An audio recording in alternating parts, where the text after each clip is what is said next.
I mean, that looks pretty chickeny to me.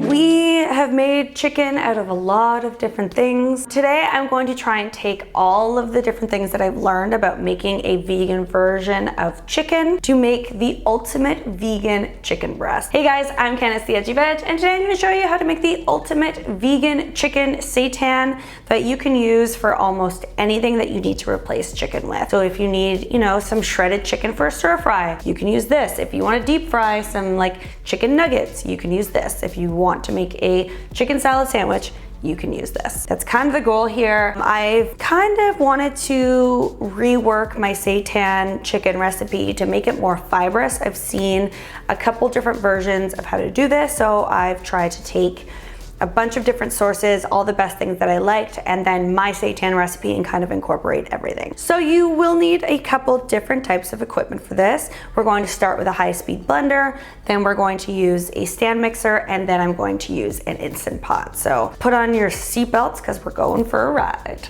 All right, so the kind of ingredients that I'm going with here are some jackfruit, some pressed tofu. This is just in my tofu tour. I'll leave a link in the description box. Of course, vital wheat gluten because we are going to make seitan. And then I want it to be nice and flavorful, but chicken also doesn't have a ton of flavor, so I've been a bit cognizant of that. So for that, I'm going to use nutritional yeast, a little bit of liquid smoke, some miso. I just like the nice little hint of saltiness that brings, some salt, onion powder, and then of course just some double strength chicken style bouillon that was mixed with water. All right, so the first thing I'm going to do is mix all of my kind of wetter ingredients in my blender.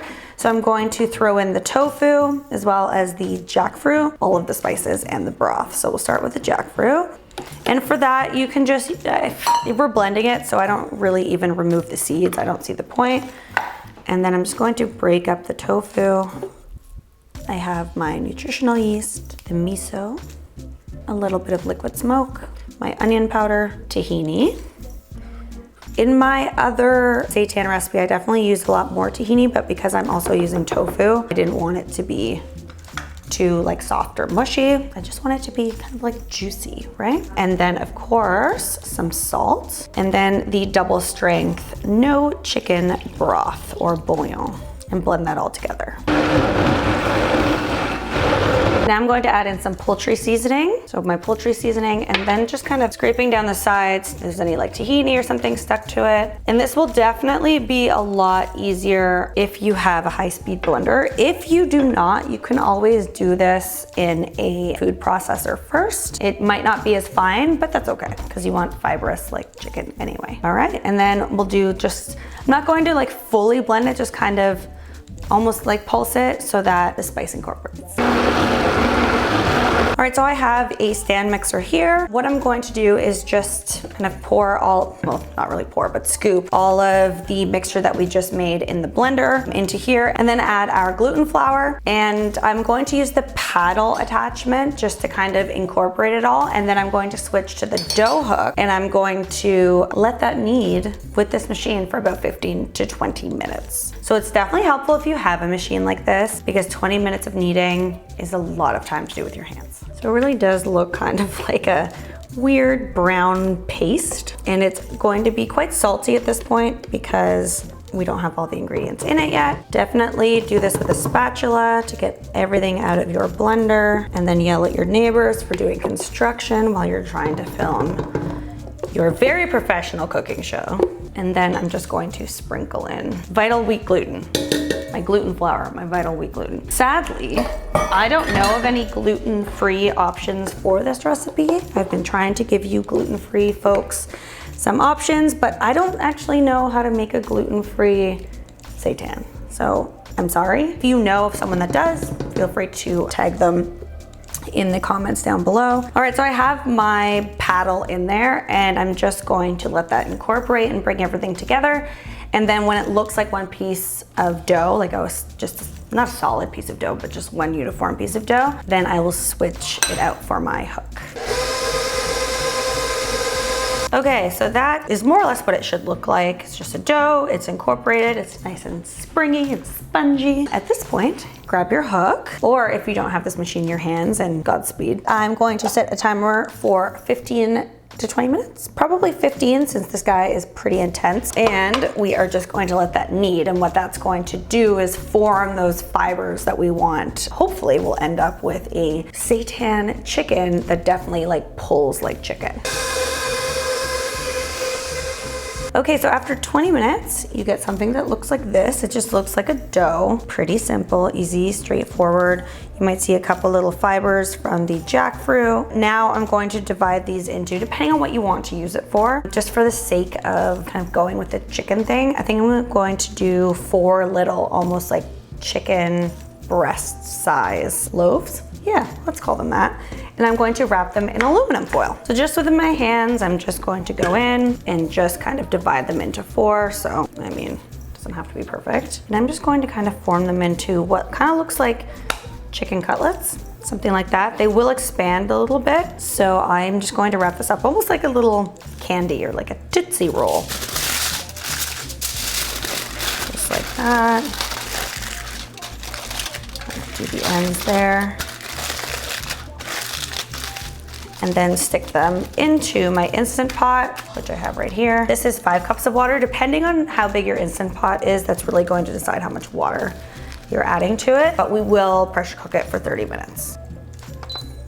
Okay, so it's been 30 minutes. I quick released the pressure from my Instant Pot. You can do this in a normal pressure cooker. If you don't have an Instant Pot or pressure cooker, you can also boil this for an hour. But I'm gonna let this cool down completely. Once it's cooled, then I'm going to remove the foil and put it into my fridge overnight. You want to let these sit for a minimum of 4 hours. I find that overnight is best because then those fibers are really going to form. So I'm gonna let these cool down probably for the next hour and then chuck them into the fridge.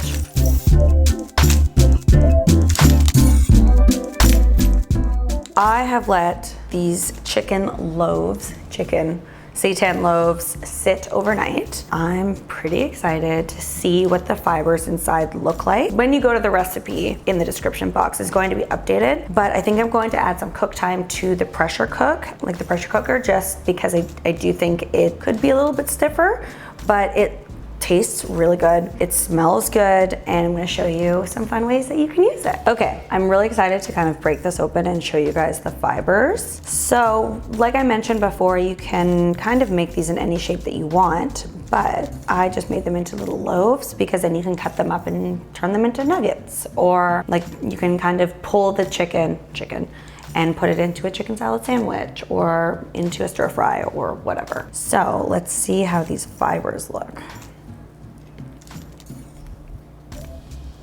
So it definitely pulls apart. I mean, that looks pretty chickeny to me. So you can definitely like use this in any recipe that kind of calls for chicken. I think after cooking it for a little bit longer, these fibers will be even stronger. So I'm definitely going to add some cook time. I'm always gone ahead and breaded these little pieces. They're kind of like popcorn chicken style. And we've just done this with super crispy rice breading that we did, I don't know, a couple weeks ago. Oh my God. It's nice and juicy. And it kind of retains that when you fry it. Oh my gosh. Yeah, I mean, if you're looking for something a little bit different for a chicken substitute that isn't tofu, isn't cauliflower, this one is so good. I actually don't know which one is better, my original chicken seitan or this one. Make this and let me know. I can't stop eating this. This is so perfectly crispy on the outside, juicy on the inside. The updated recipe is going to be in the description box down below. Let me know in the comment section, you know, if you try this one and my original one, which one you like more. Yeah, there you have it. The best vegan chicken ever, I think. I mean, I'm biased, but it's really good, and I think you should try it. If you like these recipes where I try and make the best vegan of something, give this video a big thumbs up and let me know in the comment section down below if you have any requests, and I'll see you next time. I'm just gonna go eat this whole thing.